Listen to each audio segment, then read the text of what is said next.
புரட்சித் தலைவர் எம்ஜிஆர் அவர்களின் தீவிர ரசிகரான விஜயகாந்த் அவர்கள் எங்கள் வீட்டு பிள்ளை படத்தை மதுரை சென்ட்ரல் தியேட்டரில் 70 தடவைகளுக்கு மேல் பார்த்துள்ளார். ஒவ்வொரு ஆண்டும் தனது பிறந்தநாள் அன்று எம்ஜிஆர் அவர்களின் இல்லத்தில் உள்ள காது கேளாதோர் பள்ளிகளுக்கு சென்று ரூபாய் 10 லட்சம் நிதியுதவி செய்து வந்தார் விஜயகாந்த்.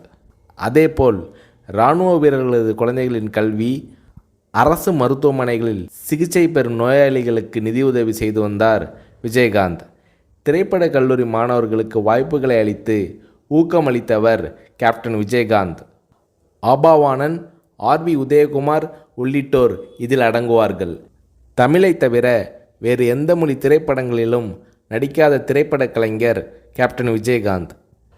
படப்பிடிப்பில் தன்னிடம் உதவி கேட்டு வருவோரிடம் சீட்டு ஆடி தோற்பது போல நடித்து அவர்களே காசை சம்பாதித்தது போல் செய்வாராம் கேப்டன் விஜயகாந்த்.